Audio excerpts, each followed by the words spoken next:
किसी ने बड़े कमाल की बात कही है कि काम ऐसा कर जाओ कि नाम हो जाए, या फिर नाम ऐसा कर जाओ कि नाम सुनते ही काम हो जाए। जय हिंद साथियों, सौरभ सोशलिस्ट हाजिर हूँ आप लोगों के बीच में एक नई कहानी के साथ। कहानी है प्रभु श्री राम और उनके प्रिय भक्त हनुमान जी की। एक बार की बात है साथियों, दरबार लगा रहता है।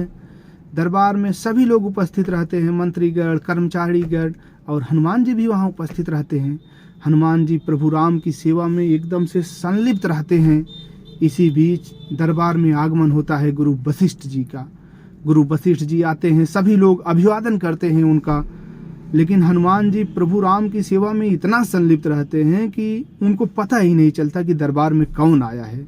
गुरु वशिष्ठ का ध्यान जाता है। गुरु वशिष्ठ जी श्री राम जी से कहते हैं कि भरी सभा में गुरु का सम्मान न करके उनकी अवहेलना करने जैसा अपमान जो करे, उसके लिए क्या दंड है। श्री राम जी कहते हैं कि आप तो हमारे गुरु हैं, आप ही बताएं कि क्या दंड है। उन्होंने कहा कि मृत्यु दंड। श्री राम ने कहा कि लेकिन गुरुवर बताएं कि यह अपराध किया किसने है। तब गुरु जी ने कहा कि लेकिन आप अपराध उस व्यक्ति ने किया है कि आप अपने आप को सजा दे सकते हैं, लेकिन उसको सजा नहीं दे सकते। श्री राम जी कहें कि ऐसी बात नहीं है, हमारे लिए सभी समान हैं। फिर कहते हैं गुरु की ऐसी बात नहीं है कि आप उसको सजा नहीं देंगे। फिर हवाला देते हैं वही पुरानी बात का। श्री राम जी तो गुरु वशिष्ठ बताते हैं कि यह अपराध आपके परम शिष्य हनुमान जी ने किया है। तो जानते हो श्री राम जी ने क्या कहा। उन्होंने कहा कि अगर अपराध इन्होंने किया है और सजा मृत्यु दंड मिलनी चाहिए, तो इनको मैं मृत्यु दंड की सजा दूंगा। घोषणा करवा देते हैं पूरे राज्य में कि कल शाम को सरयू नदी के तट पर हनुमान जी को मृत्यु दंड दिया जाएगा। दरबार समाप्त होता है। हनुमान जी भी घर चले जाते हैं। काफी बेचैन से रहते हैं, चिंतित रहते हैं। माता अंजनी पूछती हैं कि बलशाली, विद्वान, महान, आज हमारे बेटे के माथे पर चिंता की लकीर का कारण क्या है, वो पूछती हैं। हनुमान जी कहते हैं कि कुछ नहीं, बस ऐसे ही, कोई बात नहीं है।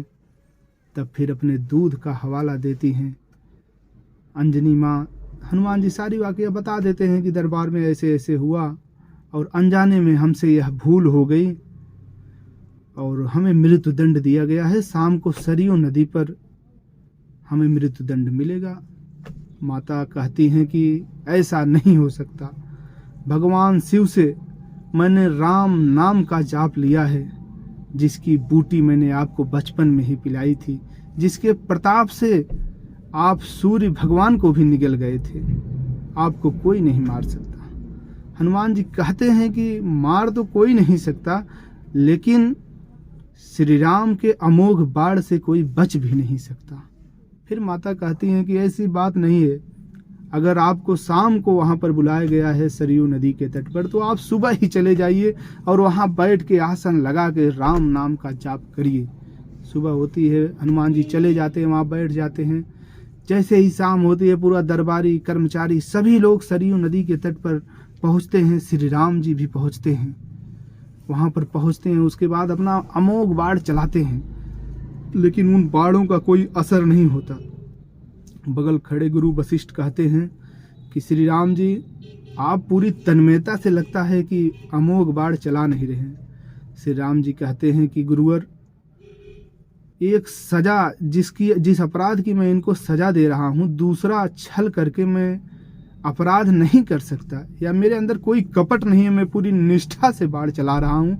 लेकिन सामने बैठे हनुमान जी राम नाम का जाप कर रहे हैं, सारी बाणों का कोई मतलब नहीं निकल रहा है, सब वापस आ जा रहे हैं। उसके बाद गुरु वशिष्ठ कहते हैं कि मैं यह दरबार छोड़ करके अब जाता हूँ जंगल में, और यह संदेश देता हूँ कि व्यक्ति से ज़्यादा उसके नाम में शक्ति होती है।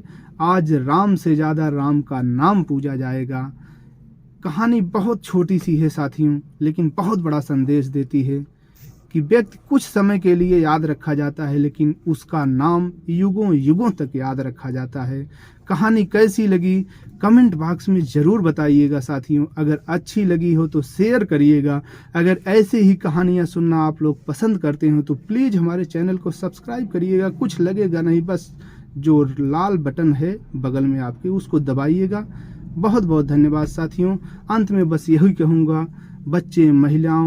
बच्चे महिलाओं सैनिकों का सम्मान करिएगा। यह हमारी देश की जान है, शान है, आन है। जय हिंद साथियों। मिलते हैं फिर किसी नए वीडियो में, तब तक के लिए नमस्कार।